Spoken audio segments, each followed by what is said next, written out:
When you think of the Middle Ages, you might imagine knights in shining armor, castles, or epic battles. But the truth of medieval life was far less romantic. For most people, survival meant being born into servitude, tied not by chains, but by the soil itself. Imagine waking every morning knowing you could never leave the land you worked. Your labor owed not just to your family's survival, but to a distant lord you might never even meet. This is the hidden story of medieval slavery, or what it really meant to live as a serf. And while the details may seem dull at first, the lists of duties, the endless harvests, the obligations that stretched across generations, these very details shape the world we live in today. Stay with me as we walk slowly through the fields, villages, and courts of medieval Europe to discover what being a slave in the Middle Ages really meant. Chapter 1. The Origins and Status of Medieval Slavery.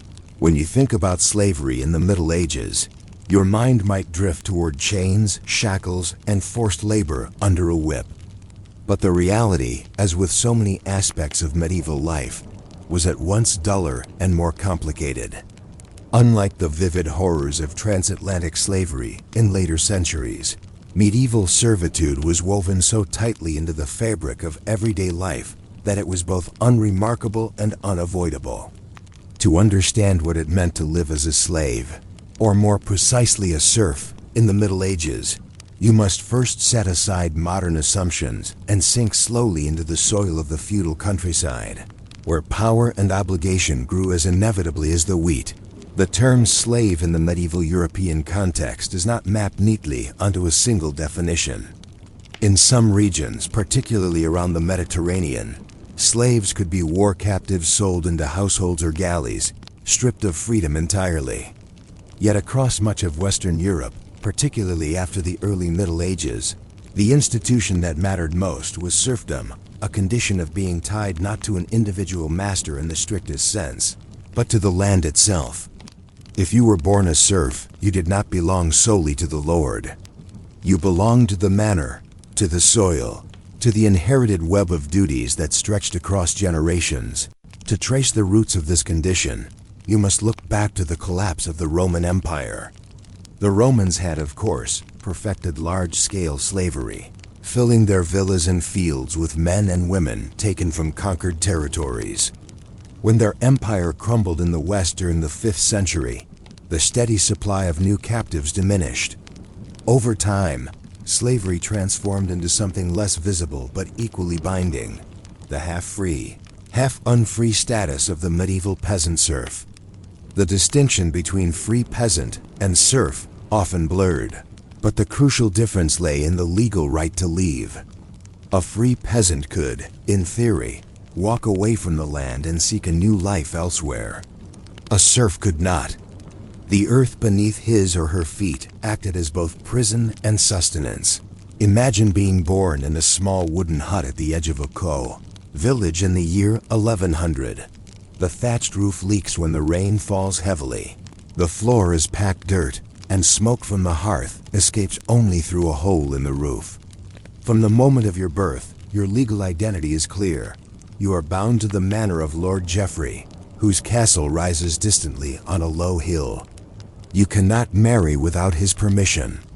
You cannot sell a pig or even cut down a tree without his leave. And yet, you are not utterly without rights. You are not considered mere property to be discarded at will. You can hold a plot of land, till it, and pass it to your children, though they too will inherit your obligations. This was the paradox of serfdom, unfree but indispensable. Restricted yet enduring, the duties of a serf were many, and they were precisely recorded, because medieval society thrived on record-keeping in its own plodding way. Documents known as customals or cartularies listed obligations in painstaking detail. 3 days of labor on the Lord's domain fields each week, a tithe of grain delivered after harvest, hens provided at Christmas, or a cartload of firewood brought to the manor hall each winter. These obligations might seem dull, even bureaucratic, but they were the backbone of feudal life. The survival of castles, monasteries, And even towns depended upon this unglamorous flow of produce and labor from the hands of those tied to the soil. You might assume that lords treated serfs with sheer brutality, but here the reality is again subtler. Yes, abuses existed. Lords could demand heavy dues, and harsh weather or poor harvests left little margin for survival. But a lord who drained his peasants dry was a short-sighted ruler. After all, the manor's productivity depended on their ability to keep working. Instead, what defined the relationship was a stifling paternalism. The lord was both master and protector. In return for your unending labor, he offered defense from raiders, a measure of justice in disputes, and the stability of belonging to a community that, however confining, at least endured. This endurance is key to understanding why medieval slavery was not seen as extraordinary by those who lived it. To you, as a serf, this condition was not a moral outrage, but the natural order. The church reinforced the idea, teaching that social ranks were divinely ordained. You were part of the oratores, bellators, labrators, those who fight, and those who work. Your role was to work, and by working faithfully, you served God as well as your earthly master. Escape was not only difficult, but spiritually dangerous. To defy your place was to defy divine will. Still, beneath this surface of resignation, cracks sometimes showed. A serf who fled to a town and lived there, unclaimed for a year and a day, could sometimes gain freedom. Others purchased manumission from their lords, saving coins painstakingly acquired through selling surplus eggs or weaving cloth. Some monasteries, in a display of piety, freed their serfs as acts of devotion. Yet for the vast majority, life passed from cradle to grave in the same village, under the same obligations, their names barely recorded beyond the rolls of dues they paid. The rhythms of this life were steady, if monotonous. Seasons dictated everything. In spring, you rose before dawn to plow and sow, using oxen borrowed from the Lord's herd. In summer, you labored to weed and tend, and in autumn, you harvested, delivering the choicest portion to the manor granary. Winter brought tasks indoors, mending tools, spinning wool, repairing thatch. Hunger gnawed during the lean months before the next harvest, and disease struck often. Yet the cycle repeated, year after year, with little expectation of change. For a serf, survival was less about ambition and more about enduring the endless passage of time. Bound by the obligations of your station, the dull weight of this condition cannot be overstated. To modern ears, it sounds suffocating. To medieval ears, it was the order of things. The question then is not why people endured it, but how what strategies, small freedoms, and unspoken hopes allowed men and women to accept, if not embrace, their status as the laboring class of Europe. And here is where the story of survival truly begins. Not in dramatic acts of rebellion, but in the quiet persistence of daily life. How did serfs carve out moments of rest and dignity amid their obligations? How did the bonds of family, faith, and community soften the harshness of their unfree existence? To answer this, we must step deeper into the fields, the manorial courts, and the huts where life unfolded in its ordinary, often overlooked detail. Chapter 2: Daily Survival and the Weight of Obligation. If you wish to understand what survival meant for a medieval serf, you must begin by stepping into the rhythm of an ordinary day. Unlike the lives of kings or knights, preserved in chronicles and illuminated manuscripts, the existence of peasants was rarely considered worth recording. And yet, their work sustained the entire feudal world. Every loaf of bread eaten in a castle, every cask of ale consumed in a monastery, every woolen garment worn by a merchant depended upon the steady toil of those tied to the soil. Their story is therefore not one of grandeur, but of routine. You wake in a small, dim hut, the single room shared by your family. The floor is packed earth, cold in winter, damp in spring. Smoke hangs low from the hearth, for the chimney is little more than a hole above the fire. A rough bench and table, a few stools, a chest for clothing, and straw mattresses are your main furnishings. Livestock chickens, perhaps a pig, sometimes share the same space, especially in harsh weather, their warmth mingling with the smell of damp straw. Privacy is virtually non-existent. Life unfolds communally, not only in the household, but across the village.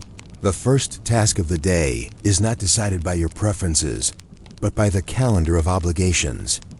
These duties divide into two broad types: labor on your own plot and labor owed to your lord. The latter is called week work or boon work, and it forms the central burden of your existence. On assigned days, often 3 each week, you must set aside your own survival to labor on the domain, the Lord's personal fields. There, alongside your neighbors, you plow, sow, reap, or haul as instructed. Your Lord may not be present, but his steward or reeve will be, keeping careful count of who fulfills their obligations. To shirk is dangerous. Fines, beatings, or heavier duties can follow. Beyond this week work lies the endless list of dues in kind. At harvest, a portion of your grain is surrendered. When your hens lay, some eggs are claimed by the manor. At Christmas time, a goose or a fattened piglet may be demanded. When the Lord's household requires timber for building or fuel, serfs are called to cart wood from the forest. The obligations are not random but codified, entered into rolls that list each family's dues. What is most striking is their persistence. Year after year, season after season, the same requirements recur with numbing regularity. Survival for you means not only producing enough for your household, but producing enough surplus to satisfy the manor. The question then is how one managed this balancing act. The key was cooperation within the household, within the village, and within the rhythm of the land. Families divided labor carefully. Children, as soon as they could walk, tended geese, gathered sticks, or carried water.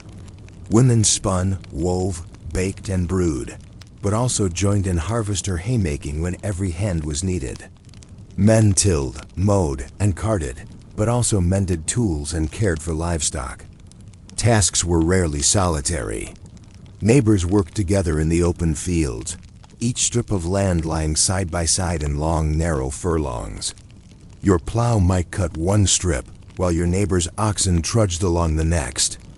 Arguments over boundaries could arise, but the structure of the open field system ensured constant visibility and interdependence. Food formed the heart of survival, though it was meager by modern standards. Bread, made from rye, barley, or a mix of grains, was your staple. Porridge, cabbage, onions, peas, beans, and occasionally a bit of pork or salted fish provided variety. Cheese and ale were everyday necessities rather than luxuries, for ale was safer to drink than water, and cheese preserved milk beyond the fleeting summer.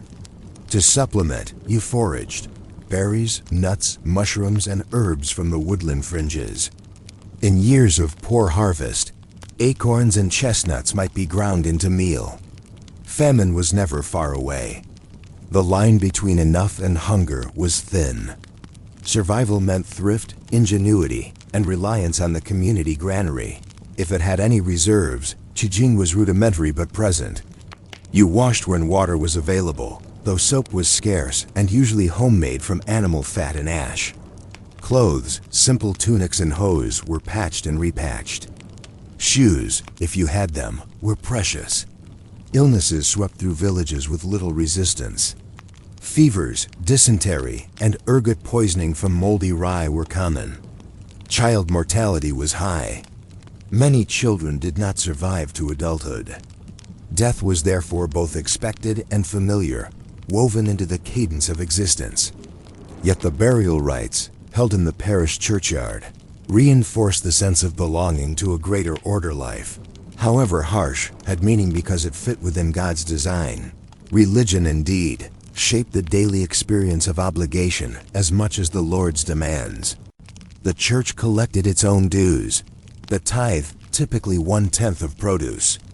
Saints' days, feast days, and fasts punctuated the year. For you, these were not only religious obligations, but also moments of respite from labor. Festivals, markets, and holy days offered rare chances to rest, to see relatives, to hear news from beyond your village. The parish priest might be poor and barely literate, but he embodied the link between your toil and divine purpose. In his sermons, you were reminded that patient endurance of hardship could bring eternal reward, while rebellion or disobedience invited damnation. And yet, despite these structures, serfs were not without agency. Survival strategies took many forms, often subtle, often boringly practical. One was negotiation. Though obligations were fixed, lords occasionally allowed substitution. Labor commuted to payments in coin, or dues reduced in times of poor harvest. A careful serf might cultivate a reputation for reliability, earning small concessions. Another strategy was quiet evasion. Work might be done slowly, tools handled carelessly, or duties delayed. Such weapons of the weak rarely overturned the system, but carved out moments of rest. The household economy also provided avenues for limited improvement. If your family spun surplus yarn or brewed more ale than needed, these could be sold at the village market. The coins earned were precious, for with them you could purchase small freedoms like dues, manumission for a child, or a replacement ox if one died. A lucky family might even accumulate enough to rise above serfdom, though this was rare. For most, improvement meant nothing more dramatic than securing survival through another winter. The manorial court loomed large in this context. Held regularly, presided over by the Lord's steward, it recorded disputes, fines, and obligations. To be absent without excuse meant a penalty. If your pig strayed into the Lord's meadow, if you failed to deliver firewood, if you cut down timber without permission, the court noted it and imposed fines. These sessions might appear oppressive, but they also offered a measure of justice. Disputes between neighbors over fields, debts, or inheritance were settled here. In that sense, survival involved not only laboring but also navigating the legal mechanisms of the manor, a system as dry and repetitive as the work itself. The monotony of obligation did not mean the absence of joy. Even amid hardship, peasants found time for music, storytelling, and play. A fiddle at a feast, a game of ball after harvest, dancing at a wedding. These moments did not erase the weight of servitude, but they provided necessary relief. Survival was not only physical but emotional. The bonds of family, the solidarity of neighbors, and the rhythm of faith created a sense of continuity. Without such ties, the burden of unfreedom might have crushed entirely. What is striking, as you follow the life of a medieval serf, is how ordinary it was. There are no great dramas, no spectacular upheavals, only the persistent meeting of duties, the cautious management of resources, and the acceptance of one's station. It is boring in its repetition, but precisely this repetition ensured the endurance of medieval society. Castles rose and fell, lords fought wars, kings shifted crowns. But through it all, serfs sowed, reaped, paid dues, and kept the system alive. Yet monotony does not mean stasis. Beneath the surface, slow changes stirred. Population growth in the 12th and 13th centuries strained resources, making obligations heavier. Towns began to expand, offering alternative lives for those bold enough to flee. Money grew in importance, gradually allowing commutation of labor into rent. And the memory of freedom, however dim, persisted.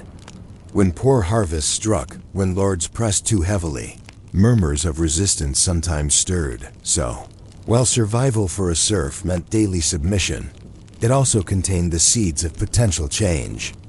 The dull rhythms of obligation carried within them the possibility of quiet shifts toward negotiation, toward escape, toward gradual transformation. To see how those possibilities emerged into open defiance and systemic change, we must turn next to the moments when serfs pushed against their bonds, seeking to loosen or break them altogether. Chapter 3: Resistance, Escape, and the Slow Disappearance of Serfdom. When you consider the life of a medieval serf, it is easy to imagine an unbroken chain of endurance, generations laboring without question, tethered endlessly to the soil. Yet history rarely flows in a straight line. While daily obligations defined existence, the pressure of survival sometimes forced cracks in the system. To live as a serf was to navigate not only duties, but also opportunities, however limited, for resistance, negotiation, and eventual transformation. Over centuries, these small shifts accumulated, until serfdom itself began to fade from the European landscape. The first form of resistance was not open rebellion, but escape. Imagine that you are a young man or woman, weary of obligations, restless for something more. The law binds you to the manor, but the growing towns of the 12th and 13th centuries offer an alternative. If you manage to slip away and live in a town unclaimed for a year and a day, custom dictates that you may be considered free. This principle, often summarized as city air makes you free, was not universal but became widely accepted across much of Western Europe. Towns needed laborers and craftsmen. Merchants and guilds welcomed new members. Lords, meanwhile, could not easily track down every runaway. For some, this path offered genuine escape. For many more, it was simply too risky. Abandoning family, land, and community was no small step. Negotiation formed the second, subtler avenue of resistance. As money grew increasingly important in medieval economy, lords discovered that accepting rent in coin could be more profitable and more convenient than demanding labor. Serfs, in turn, sought to commute their weak work into fixed payments. Over time, this transformed the relationship. Obligations, once tied to labor on the domain, shifted toward financial rents. The process was gradual, uneven, and often resisted by lords who clung to traditional rights. Yet the shift undermined the very essence of serfdom, being bound to provide labor. A serf who paid rent in coin had more control over his time, even if the burden of payment still weighed heavily. Still, there were moments when endurance gave way to rebellion. These were not daily occurrences. Most serfs lacked the resources or unity to rise. But when conditions grew desperate, collective action erupted. One of the most famous examples came in 1381, when the Peasants' Revolt swept across England. Sparked by oppressive taxes and fueled by long-standing resentment at feudal obligations, thousands of peasants marched toward London, demanding an end to serfdom and the abolition of manorial dues. For a brief moment, the order of society trembled. Leaders such as Wat Tyler gave voice to grievances that had simmered for generations. Though the revolt was crushed and its leaders executed, the memory lingered, pressing lords and kings alike to reconsider how long such a system could endure. Other revolts erupted across Europe at different times. In France, uprisings known as the Jacqueries, from Jacques, a derisive term for peasants, broke out during the 14th century, driven by famine, war, and crushing obligations. In Germany and Central Europe, peasant wars flared during the early 16th century, demanding relief from feudal burdens. These rebellions rarely achieved their goals directly. Most ended in brutal suppression. Yet they demonstrated that serfs were not passive, that beneath the quiet rhythms of daily survival lay a capacity for collective resistance. Change, however, came less from rebellion than from slow economic and social shifts. The Black Death of the mid-14th century marked a turning point. As plague swept through Europe, killing perhaps a third or more of the population, labor became scarce. Lords suddenly found themselves in need of workers to till their fields. Serfs, once abundant, now held leverage. Many demanded lighter burdens, higher wages, or outright release from obligations. Some manors collapsed entirely, unable to enforce their old rights. While the aftermath varied by region, the general trend was clear. Serfdom weakened. The legal process of manumission, the granting of freedom, became more common in this period. Some lords freed serfs willingly, exchanging old labor duties for fixed rents that provided steadier income. Others were forced by circumstance, unable to enforce obligations upon a diminished population. Towns and cities, continuing to expand, offered alternatives for those who left the land. By the 15th century in much of Western Europe, serfdom was less a universal condition and more a patchwork present in some regions. Fading in others, daily life, however, did not transform overnight. For many peasants, obligations remained well into the late Middle Ages. In Eastern Europe, serfdom persisted and in some areas even intensified, as nobles consolidated power and tied peasants more firmly to the soil. The system that weakened in England or France endured in Poland, Russia, and beyond for centuries longer. Survival strategies remained the same: careful management of resources, reliance on family and community, negotiation of dues, and occasional quiet evasion. What is striking about this long decline is its gradual, almost imperceptible nature. Unlike the abolition of slavery in later centuries, marked by dramatic laws and declarations, the fading of medieval serfdom was more like the erosion of a shoreline, slow, uneven, and often unnoticed in the moment. A family might find that their week work had been commuted to rent. A village might see its obligations reduced after plague thinned its numbers. A lord might free serfs as a gesture of piety. No single event ended the system, yet by the early modern period, it was largely gone in the West. The legacy, however, lingered. The memory of generations tied to the soil shaped attitudes toward labor, land, and authority. Even when serfdom disappeared, inequality remained.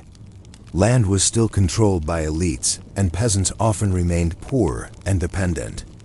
Yet the transition mattered. It marked the gradual shift from a society defined by rigid, hereditary obligation toward one defined, however imperfectly, by contracts, rents, and markets. For you, imagining life as a medieval serf, this transformation may seem both distant and invisible. You might be born, labor, and die without ever seeing the end of the system. Your children might still inherit your duties, and theirs as well. But across the centuries, small acts of survival, negotiations, evasions, escapes combined with vast forces of plague, war, and economic change to reshape the landscape. What once seemed eternal eventually dissolved. Reflecting on this, you might ask, what does it mean to survive within a system that seems immovable? For medieval serfs, survival was not about overthrowing the order, but about enduring within it, finding space for family, faith, and small freedoms amid obligation. And yet, through the patient accumulation of generations, survival itself became a force of change. The system relied upon their labor, but their persistence, their demands, and even their quiet resistance gradually unraveled it. In this sense, the story of medieval serfdom is both boring and profound. It is boring in its endless repetition of dues, rents, and obligations. It is profound in showing how endurance shapes history, how ordinary lives sustain extraordinary structures, and how, over time, even the most rigid systems give way. So, what being a slave, or more precisely a serf in the Middle Ages, really meant was not only bondage to soil and lord, but also a lesson in the slow power of human survival. And it leaves us with a lingering question. If the persistence of ordinary people could reshape feudal society across centuries, what long-term transformations might be unfolding quietly in our own world today, unnoticed in the details of daily life? Thank you for spending this quiet time with me here on Quiet Boring Sleep. I hope this calm journey through history has helped you drift a little further into rest, or at least given you something soft and steady to think about. If you enjoyed this and would like more stories told in this slow, relaxing way, please remember to like the video and subscribe to the channel. It's a simple way to support this space, and it means I can keep bringing you more of these quiet, boring histories to fall asleep to. Until next time, may your nights be peaceful and your dreams gentle.